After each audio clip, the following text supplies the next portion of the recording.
We are back. It is game week. Colts Corner with myself, Kevin Bowen, and Eddie Garrison is across the way. Certainly one you circled back in May. And if I would have told you, I don't know, probably back in early September, hey, Colts Chiefs, one team trying to keep their playoff hopes alive and the other competing for the 1 seed, you would have said, oh, for sure, that checks out.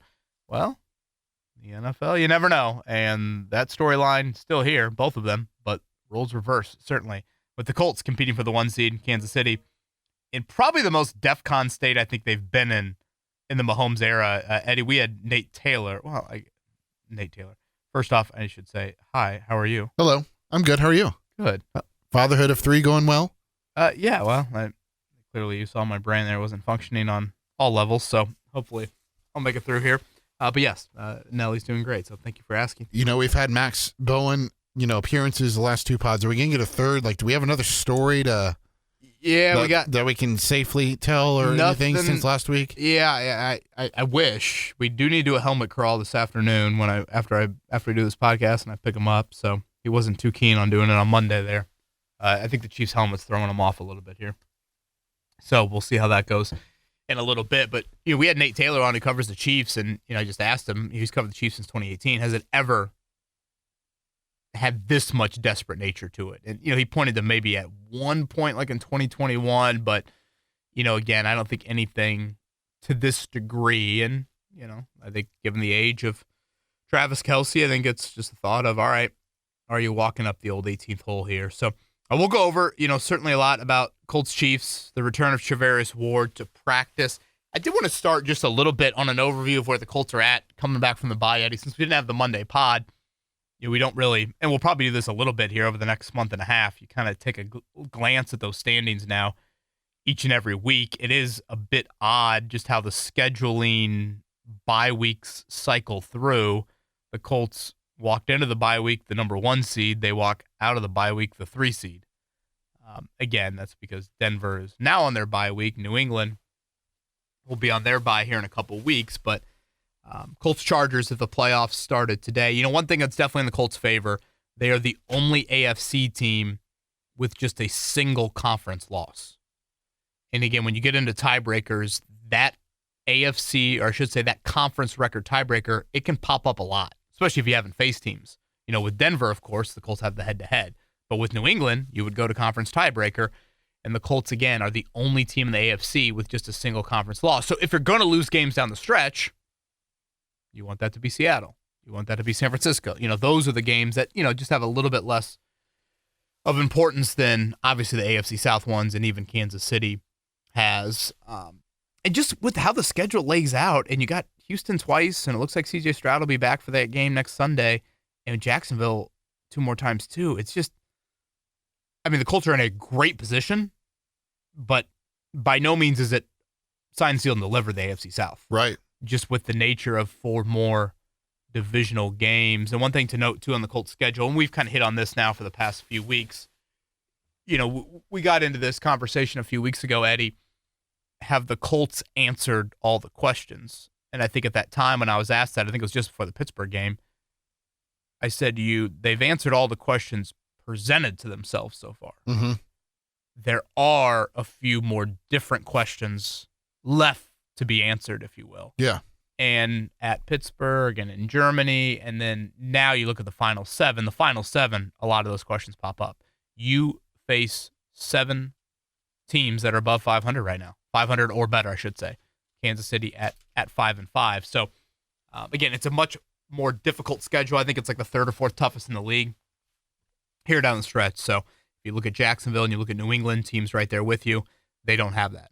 Houston definitely has a tougher schedule, but again, they're 3 games back, so probably premature to talk about them at all. So just kind of want to go over a little bit of the standings before we get into Colts news items and transition into some Chiefs talk. It's just fascinating, how much the NFL changes from literally week to week, because we're going into the bye week last week and we were talking about just, I don't know if did we do a pod last week? It's been that long. We did one. Yes, we did one Thursday. Yes. We talked about how things could dramatically shift for the Colts in their, in relation to the AFC South.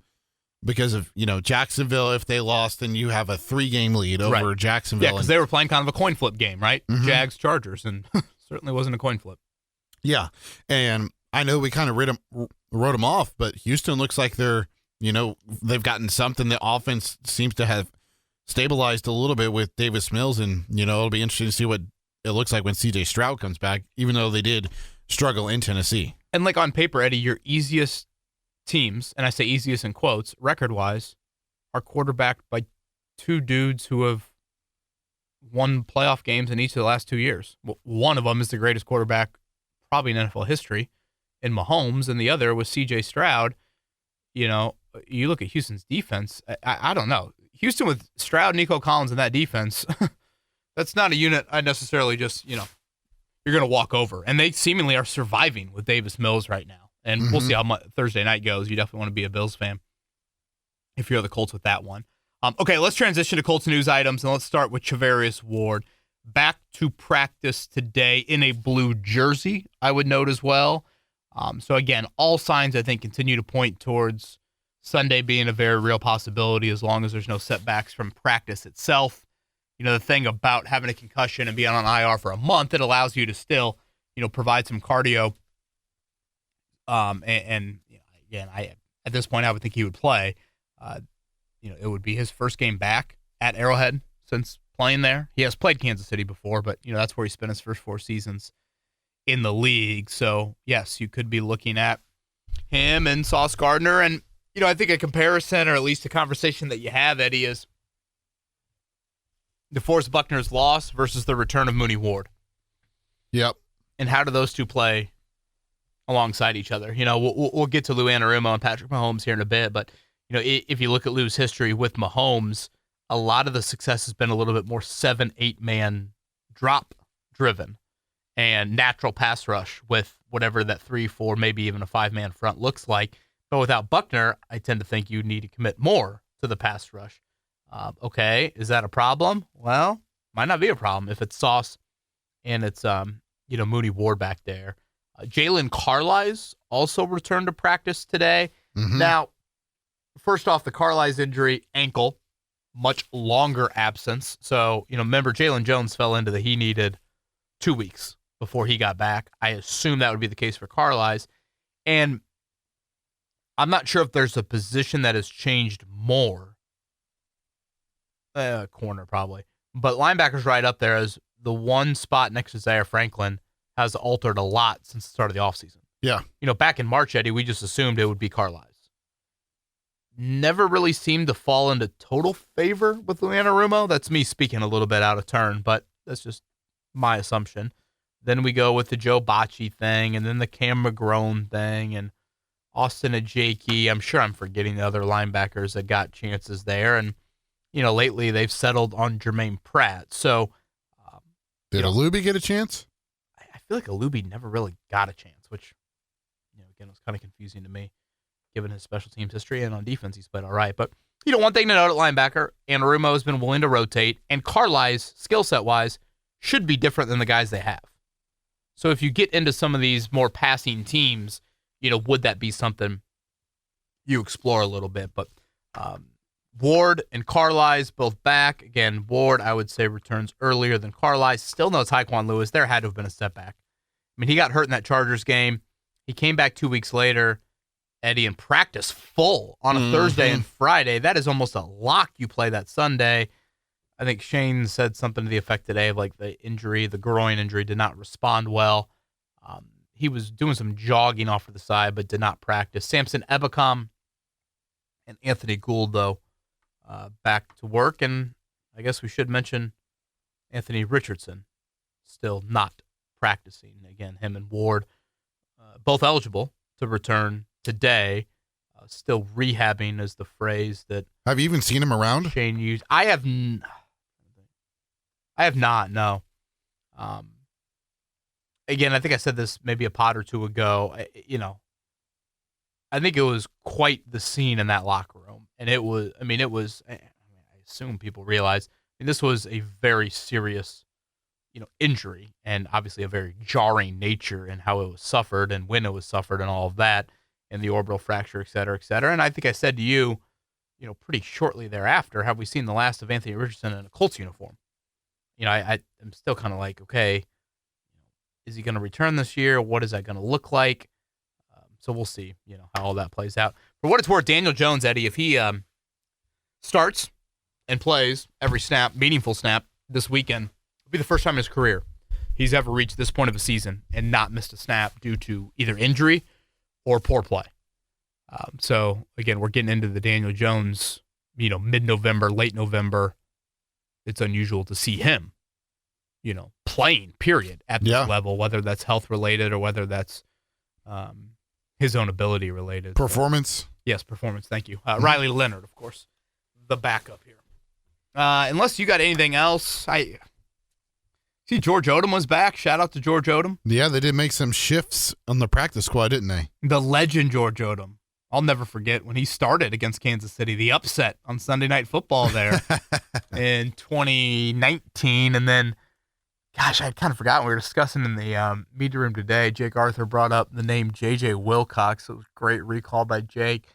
I totally forgot that Wilcox started in that playoff game. All of a sudden, it got me looking at it. I was like, man, remember the name Roland Milligan?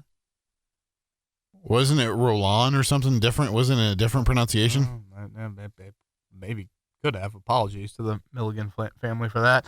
But yeah, looking back on it, I was like, man, Odom probably could have started in that game. Anthony Walker, ironically enough, started in that playoff game, and now here he is on the Colts practice squad. Some, what is it, 6-7 years later? So 6-7. God, I can't believe I did that. I can't believe you said that.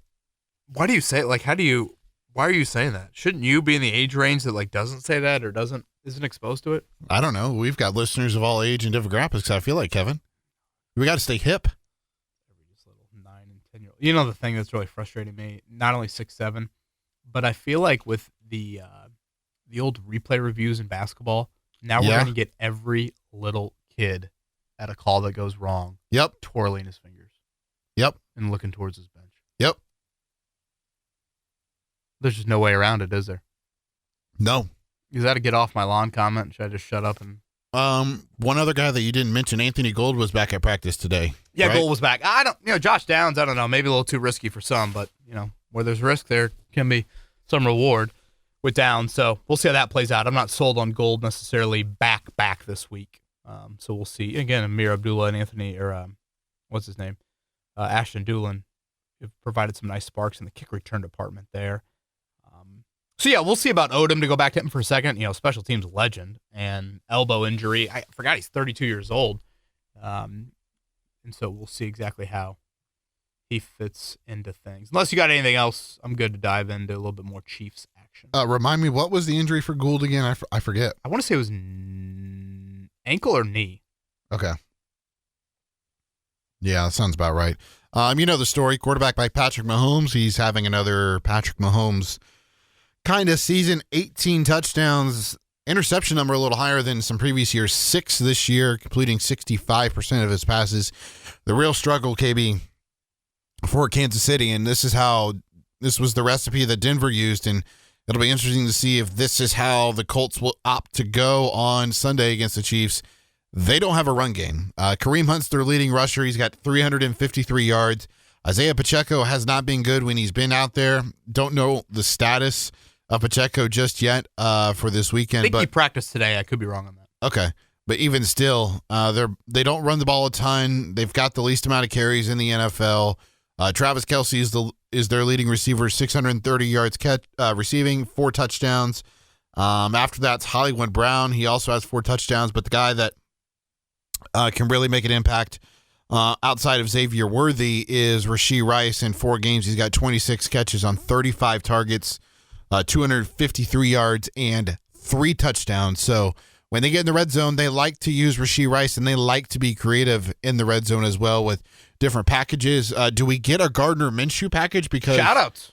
They did line up with Minshew in the backfield with Patrick Mahomes against the Raiders earlier this year. Oh, did they really? Yeah. I did not notice that. I don't know. Do we get a pet alligator from Carson Steele off the practice squad at all?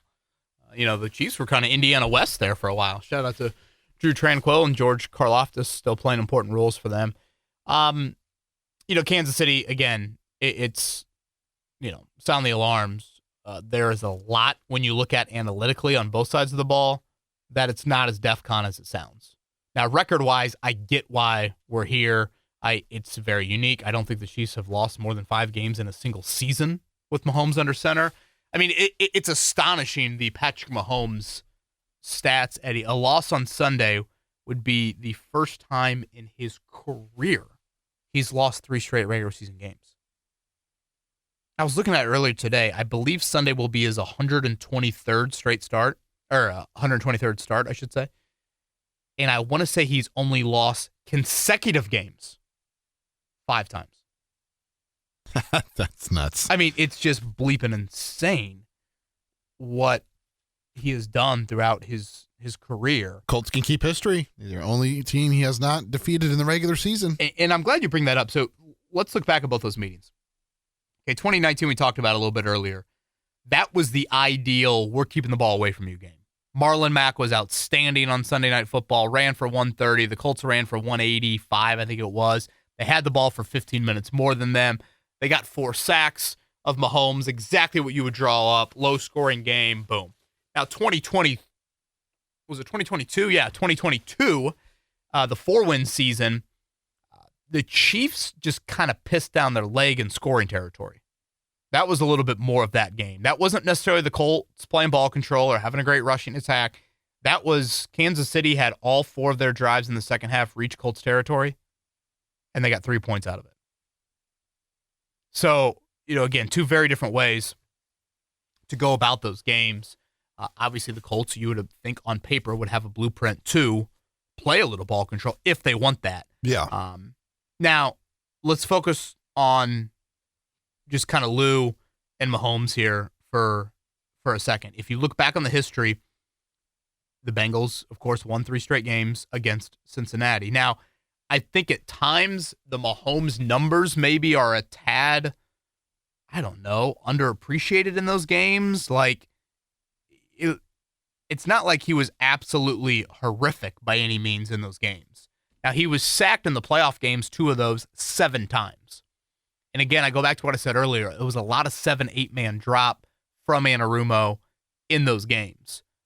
So is that the recipe that you want to dial up, given the nature of your pass rush right now without Buckner? Have you seen the numbers in general for Patrick versus Lou?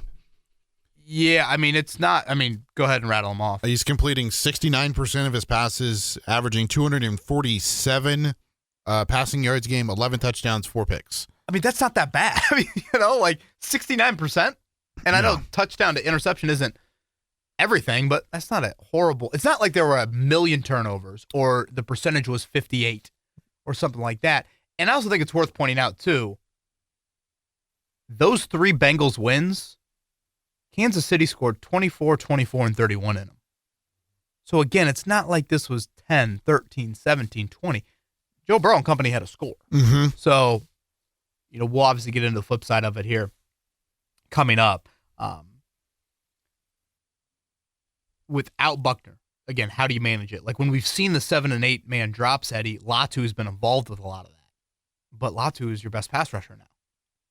So, how do you want to handle that? I also think Andy Reid was pretty honest earlier in the week, and we've gotten into this debate before with Shane Steichen with RPOs, right? Uh-huh. How many times has the Colts maybe abandoned the run? I say that in quotes. And Shane has pointed to the RPOs. Well, I mean, the numbers at the line of scrimmage indicated that we should throw it. Andy Reid said earlier this week, because this conversation's come up, and he's like, yeah, I probably should have called a few more. I think he called it hard runs. Mm-hmm. And Pacheco's availability, I think, could factor into that. Pacheco, for those that, everyone's watched the Chiefs, hell, they're on at this point, we're watching the Chiefs, poop and go to sleep. We watch the Chiefs so much. Pacheco runs angry. So, his production maybe isn't scary, but if there's a commitment to them wanting to run it a little bit more, no Buckner, Pacheco's returned. Again, just something to keep an eye on if Kansas City decides to change it up a little bit here. I think by this point everybody knows the numbers. They entered the season having won, I think it was 17 straight one-score games, which is one of the wilder stats ever in the NFL. Mm-hmm. And this year they are 0-5 in one-score games. How many times have we said the Chiefs are inevitable? They always make 3rd and 4. Yeah. They always do. Mm-hmm. They always get the critical flag going their way late in the game. And this year, they're just not getting it. So,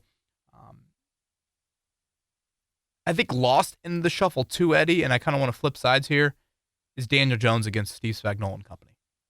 Because, again, when Cincinnati has beaten them with Anarumo, they also scored. Well, okay, where's the state of the Colts offense right now? That's a little bit in question exiting the bye week. And Spagnuolo, that dude's going to bring it and bring it and bring it. And when the game's on the line, he's really going to bring it. So how the Colts react to the Kansas City defense, which, I don't think it's a star-studded group, but, for the most part, these guys, several of them have been there. What does Chris Jones have left in the tank? Karlaftis, Nick Bolton, Trent McDuffie's a very good corner. How do the Colts attack them offensively? The Colts appear to be in great shape from a health standpoint on the offensive side of the ball. That O-line, once again, continue to be intact. Shane Steichen is really downplaying the pass protection issues here in recent weeks. So how does that group respond? From really, I think, the first dose of adversity they have gotten this year. I thought it was really well pointed out. Joel Erickson did this we were chatting with the Colts coordinators on Tuesday, and Joel pointed out how the Daniel Jones holding onto the ball number has not gotten longer in the recent weeks. Because sometimes when you see the sack numbers climb, you're holding on to the ball a little bit too long. Yeah. But Joel mentioned it's actually pretty similar, if not a little quicker. So 12 sacks in 2 weeks, and yet you're getting rid of the ball as quick as you normally do, or quicker. That means the pass rush is getting there even faster. So, again, these are all questions that I think are very fair. Are the blitz numbers up, or did the Steelers and the Falcons just say, F it, we're going to bring... I don't know that, but I would guess not more than really. You can handle? I just feel like the edge has just not... The edge pass rush against the Colts offensive tackles has been a thorough domination in the last 2 games. That's how I look at it. Watt, Highsmith, Pierce, Walker, those guys. Now, again, Kansas City, I don't think on paper has that, but Kansas City, they will dial it up. And so, maybe it's more of sheer numbers. And this gets back. That's what makes Spagnuolo is like he likes to blitz and he likes to hide it and he likes to come from where you don't expect it. Jim Bob Cooter called him the blitz architect earlier this week. He never lets you be comfortable. Plays press and blitzes. So this gets back into our Daniel Jones conversation that maybe we had last Thursday, Eddie, of go back to the baseball card analogy with Daniel Jones. The back of the baseball card walking to Indy said, this man wilts under pressure. I mean, pass rush pressure, blitzing, et cetera, et cetera. The first 8 games said, screw that baseball card. This is the new one. This is the Colts uniform one. Did you get the Pikachu that has the holographic on it? Do Pikachus come in holographic? I don't know. Were you a Pokemon guy? No. Really? Just me? Maybe. In this pod, yes. Yeah. All right, well, leave me out on the island. Picturing my binder. I was Yu-Gi-Oh. Yogi. Oh, yeah. I never got into it, but I was probably more intimidated by Yu-Gi-Oh and Beyblades. That was my thing. Okay. I got an ounce of intimidation just hearing that out loud. So, what Jones is real? Colts uniform first 8 games, last 2 games. Is it in the middle? Is it in the middle? Are we to the point in the season where everyone's watched film on him? And now there is a little bit of a blueprint. Now, again, the blueprint's easier said than done. You still got to stop number 28, which, good luck. Yeah. But, here in the next month, you're going to face 3 of the top 6 scoring defenses. Could the screen game become more of something that they do more to kind of counteract? Yeah. Neutralize the pass rush a little bit? Again, identifying the hots, finding the hots a little bit more. The screen game, again, do you get in a little bit more of an RPO and Jones's legs become, we saw that against Atlanta. That was more, I think, scramble related than anything. But I think those are all questions that you have. So I think for the most part, Eddie, that kind of covers everything. Colts Chiefs related for me. I believe Xavier Worthy dealing with an ankle injury, so that'll be something just to monitor as the week moves along. Their left guard got concussed in the game, so it looks like he'll be out. And we got Nance and Romo. Are you a Romo guy? I don't know. I haven't really watched much Romo in the last year or 2. Yeah, I don't. Yeah, I haven't. I believe it's the first time he's called the game since. It might be the first Colts game he's had, right? Well, I think he had Colts Chiefs back when Matt Ryan. Yeah. Maybe. I mean, they just might as well get a timeshare in Kansas City. Don't know if that would go for anything in the offseason, but they have the Power Light District. Isn't that a thing in Kansas? You ever been? To Kansas City? Yeah. Yes. You enjoyed it? It was okay.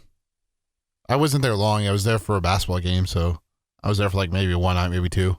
I'll be just interested what that atmosphere is. I think it's an outstanding atmosphere. I think it's one of the best in the league. But like, does it get any uneasiness?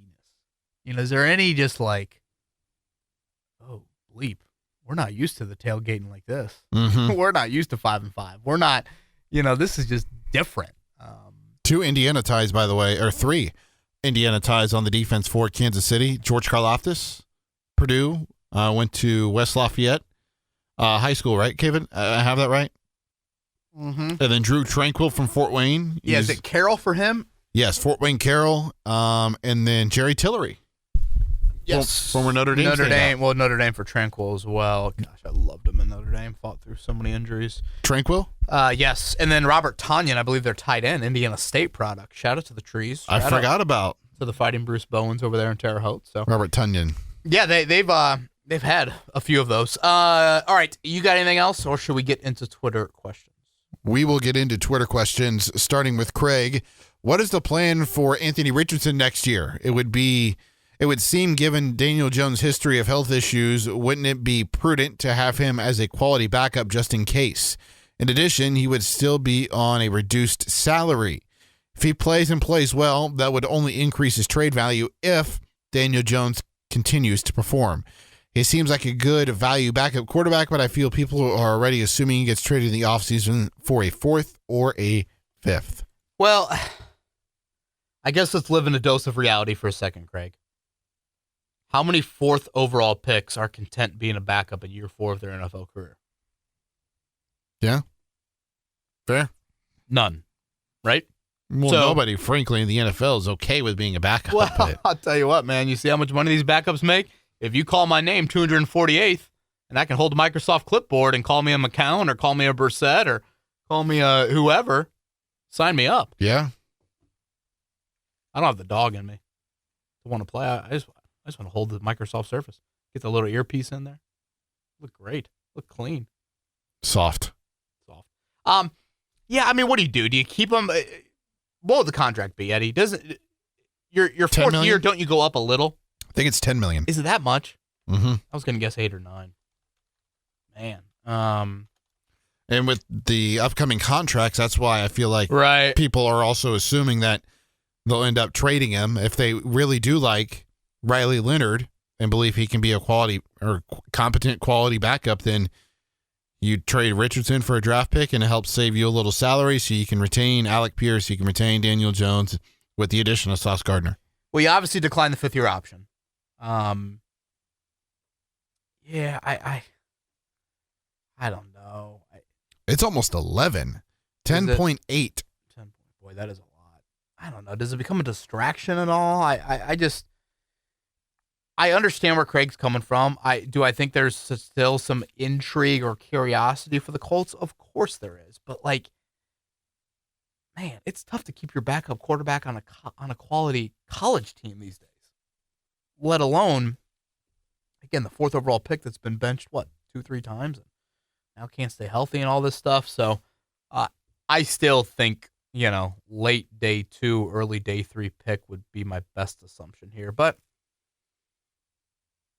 I was never one that thought Richardson was a legit trade guy, even pre-eye injury, like here before the deadline. I do think the Colts, again, have some curiosity, but at some point, enough's enough. Yeah. If they do trade him, it doesn't matter if it's before June 1st or after June 1st. The numbers don't differ. $5.4 million is what they would save. How much is he making this year? Anthony Richardson is making 9.2. So how does it go? Do you have the hopeful rookie deal? What did it start as? 6.1, then it went to 7.7, 9.2, 10.8. 4 years, $33.9 million. Gosh, I guess that's the 4th overall pick. You start off making pretty good money. Yeah. Interesting. JJ, not JJ Watt. JT's reputation had been that pass blocking and receiving weren't strengths. This year, he's been terrific with both, especially pass catching, what changed?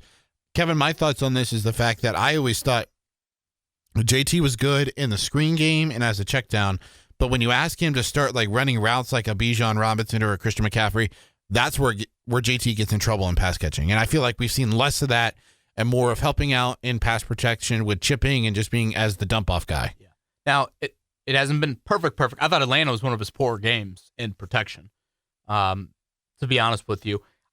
I continue to go back to what probably sounds like a boring answer when it comes to Taylor and why this year is he doing this and how historic he's been, and the numbers continue to be beyond astonishing. He's healthy. I mean, he is healthy. Like, every day as I scan the practice field looking for guys that are practicing, there's 28. And, again, how many running backs now 12 weeks into a season have yet to even pop up on the injury report? And this goes back to the spring. So I just think having a full commitment, I mean, Taylor's always been a blue chip worker. When Wisconsin would have the road games and he'd run for 200, that dude came back and he'd ice bath it up. It wasn't sprinting to, whatever, downtown Madison for the first party. So I think there's a full commitment in an offseason to fine-tune some things and not rehab. Mm-hmm. And I think that's really helped him there. So, again, it's not perfect, but certainly he has taken some strides there. By the way, Chris Widlick, I think, with CBS 4 and Fox 59, did a one-on-one interview with Carly Ursay-Gordon. I haven't had a chance to check it out yet. I think that comes out on Sunday, but really? That's something to be on the lookout for. And bring that up because Neil's question, how much has this new ownership factored into the Colts' success this season? Yeah, that's a great question. I mean, I guess it's just kind of go over everything Carly related. I didn't think Carly was heavily involved prior to her father's passing. I mean, heavily involved with about every meaningful aspect of the organization as you could imagine, except for maybe a couple of the highest rung there. But again, when Shane's doing his initial interviews before he's meeting with Jim Irsay in a Philly hotel room, it's with Carly and Chris Ballard and Ed Dodds and those people. I don't know if you want to break down the timetable, Eddie. What Jim Irsay passed in May. Yeah. At that point of the offseason, to me, you had already made the biggest moves. And that was Chris Ballard changing his approach philosophically on the defensive side of the ball. Mm-hmm. And obviously Shane playing into that with his one-on-one history with Anarumo. Obviously the Daniel Jones situation. And then paying Mooney Ward and paying Cam Bynum. So I don't know, maybe the Sauce Gardner thing, was a little Carly driven. But I think if Jim Irsay was alive and the Colts were 8-2 and presented with the same thing, I think Jim Irsay would have told Chris Ballard to go for it. Yeah. I mean, the only real hesitancy, I guess, would be, are you skeptical about Daniel Jones at all, and do you want those first-round picks for him? But yeah, I go back to that quote from Albert Breer about, do you want to Band-Aid it or do you want to fix it? Like, is that her way of asking him a question, or is that her way of, saying, inserting her go opinion? do this? Yeah. I know. Can't we all speak to that? Don't we all have bosses that you kind of walk out of their office and you're like, wait a minute, were they inferring something by the tone there? And then you just probably lose sleep over it. Probably like your mom, when you're about to have company over at the house and she's like, and makes the comment about your room. You go, yeah, your room needs, you need to clean up your room. Mm-hmm. Mom, why do I need to clean up my room? They're not coming into my room. Gosh, so true, man. You and I, both on the same page. But yeah, I think, I don't, again, I think Carly, I think I've said this from day one. I've always been very impressed by how she has handled things and approached things. But I think it might be just, would the Colts be 8-2 with Jim Irsay alive? That's hard to say. I mean, yeah, I don't know. Clearly, with my massive stutter here, I don't have a great, strong belief of conviction in thinking Carly Ursay is a 4-win difference right now for the Colts. Right. 3 questions left. Evan would like to know, is Sauce Gardner already the best corner in Colts franchise history? Well, who are the best corner? Big Play Ray, Eugene Daniel, Vontae Davis, Stephon Gilmore. How do you view that, Eddie? Do you view it of you have to be playing at your peak with the Colts uniform on, or do you say that universally around the NFL? It's a good question. Like Gilmore. I mean, he won what? Defensive Player of the Year, didn't he not? He with did. The Patriots? He did. But, of course, I wasn't in a Colts uniform. Antonio Cromartie, remember him? Yeah, I do. Trust me, I do. Sauce. Him and all 14 of his kids? Yeah, well, some things he can't remember. Yeah, I'd say Sauce is certainly up there. Yeah. I mean, you are reminded of him. I mean, even today in the locker room, it's like, damn, that dude is tall. His locker's over by the receivers. Yeah. I think he got A.D. Mitchell's locker. So he kind of blends in height-wise, with Pierce and with Doolin and with Pittman. And Are he and AP locker mates? They're a couple down from each other. I should have asked Sauce about a golf game today. He was just sitting there in his locker. He probably wouldn't have been. Of course, you would be worried about that more than anything, wouldn't you? I mean, it sounds like he's obsessed with the game. But yeah, he's up. I mean, yeah, one of the. I don't know, the Colts have some unbelievable positions, in NFL history when you think about it. Quarterback and running back being top of the list, especially running back. I don't know if I'd hold corner in that same light necessarily, but yeah. Honestly, one of the better corners in franchise history is freaking Kenny Moore. Yeah. Put some respect on his name. Yeah, Kenny Moore II. And as the kids say, Kevin, game, respect, game. By the way, I'm Did they say that? I think they said that 15 years ago, and now you still think they say that. They still say. By the way, I just saw this on Facebook. Tyrese Halliburton was at my high school today. Really? Shout out to the Hawks of Decatur Central. Yeah, I don't know if it was today, but yeah, he gifted his shoes to the entire boys basketball team in Decatur. Oh wow, that's awesome. Yeah. Tyree, what if it was like, he was substituting for Mrs. Jones in English? No, apparently he goes to multiple games. Wow. Yeah. You have to dig into that. Yeah, I got to figure that out. TW, Joe Banner is talking to Rich Eisen about the comp for Sauce Gardner. He pretty much says that when he was the president of the Eagles, history says that 50% of the first-round picks turned into quality starters for 2+ years. What do you think about the narrative the Colts, quote, overpaid?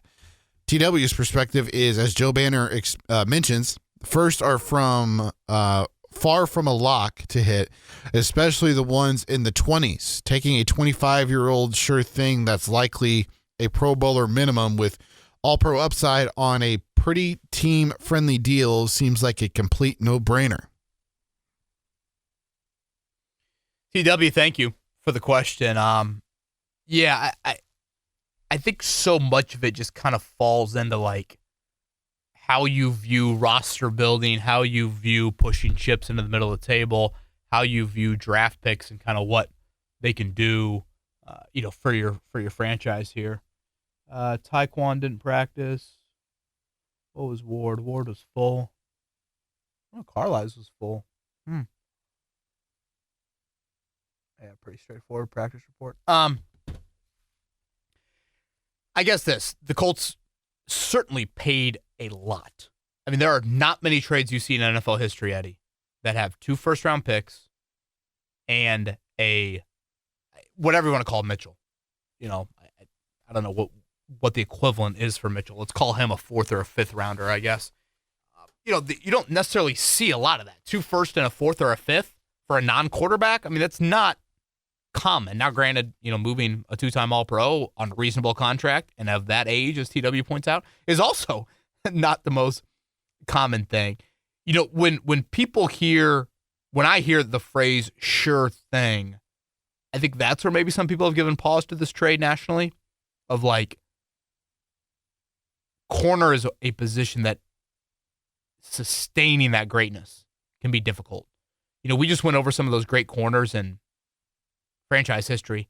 Gilmore. I mean, remember like Xavier Rhodes had a good 1 year and then just fell off a cliff. Like, corners, Vontae certainly had a volatile career as well.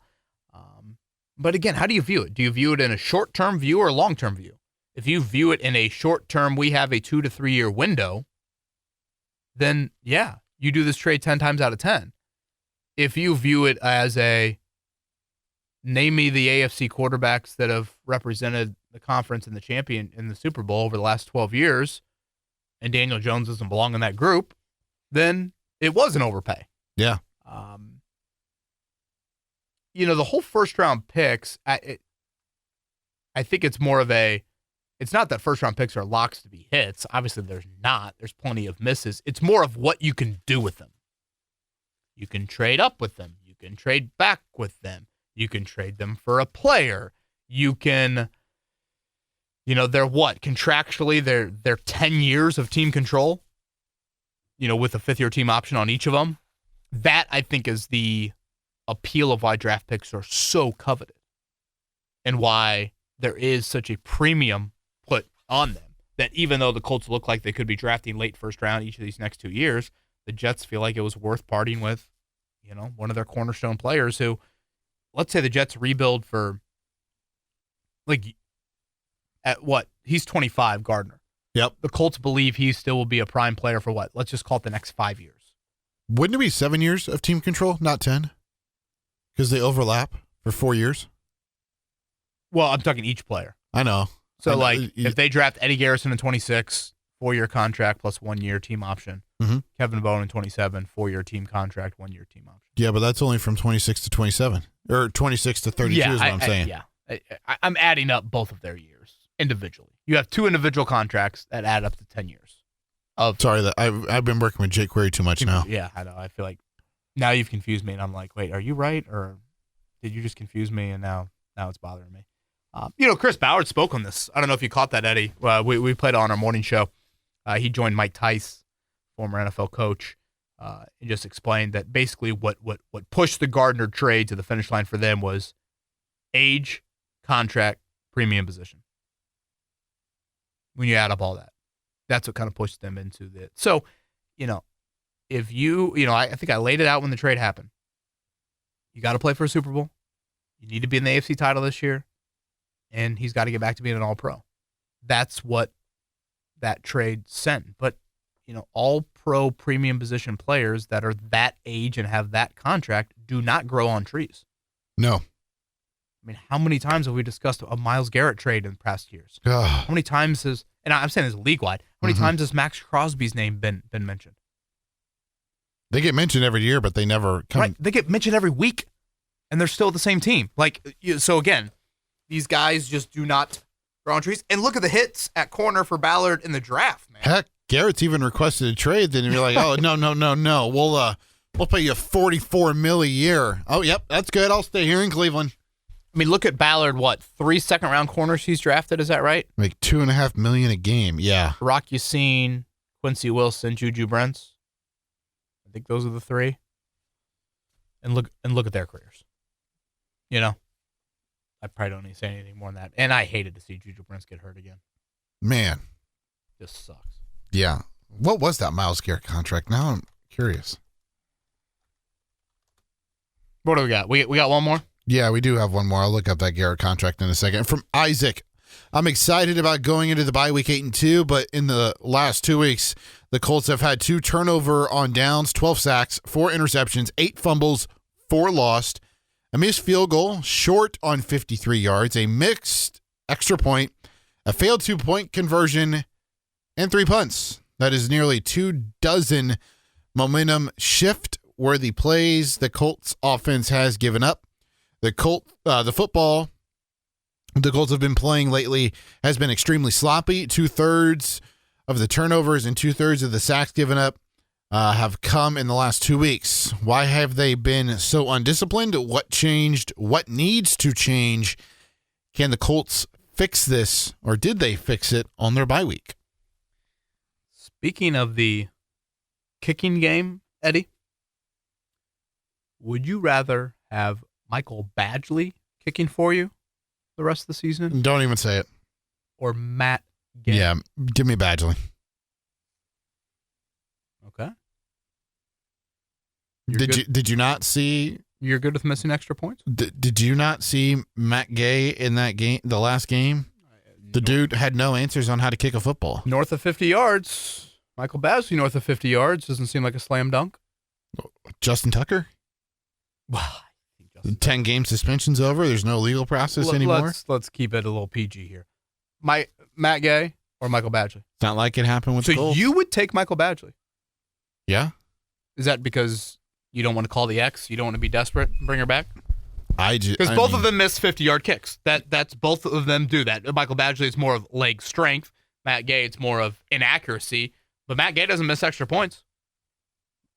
Again, just to put the Badgley missed extra points into perspective here, Eddie, you have to go back 4 years the last time the Colts had 2 missed extra points.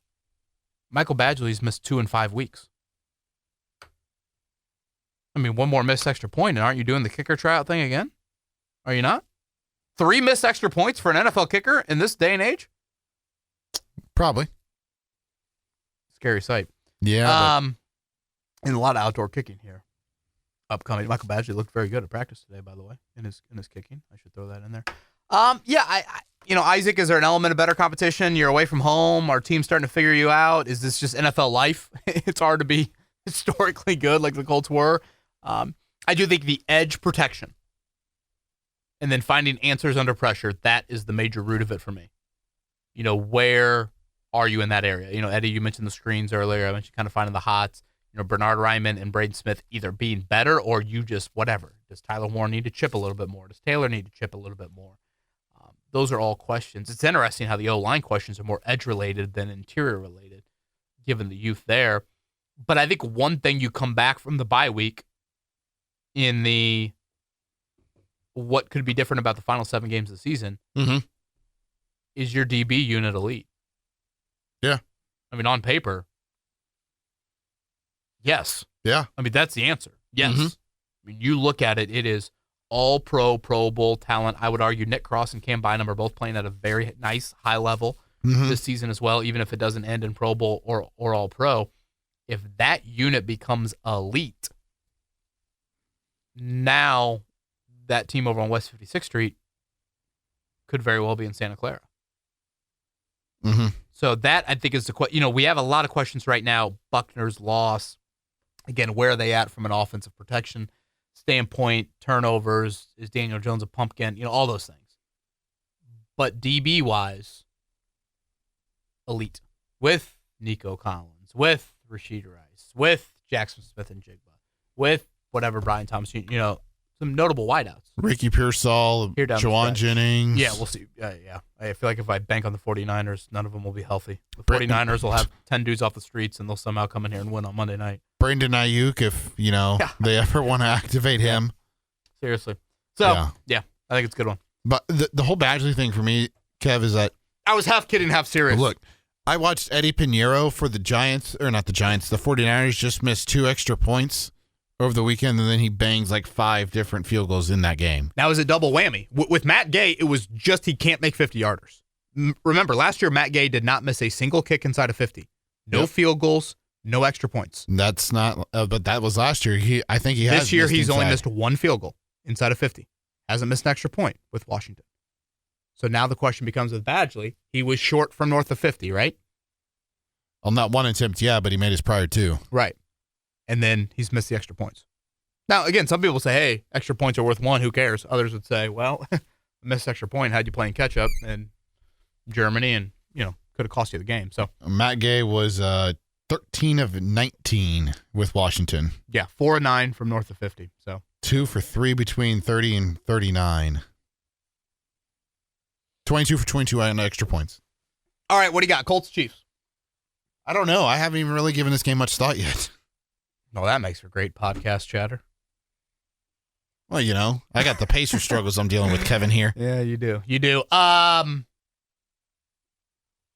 In my lifetime, I'm ashamed to admit how many times I've thought the nail was in the coffin of the Chiefs. And how many times I bet against them, and they're freaking inevitable. They're so inevitable. They're like cockroaches. I mean, exactly. It's Kelsey on 3rd and 7. It's the big DPI. It's Harrison Butker bangs one in off the freaking upright. It just, Mahomes is, Steichen I thought was so descriptive describing Mahomes today. Of just, he has incredible feel for the game. I thought that was a really good way to describe it. He's so damn intelligent, and he's so, in his own way, he's so beautifully athletic.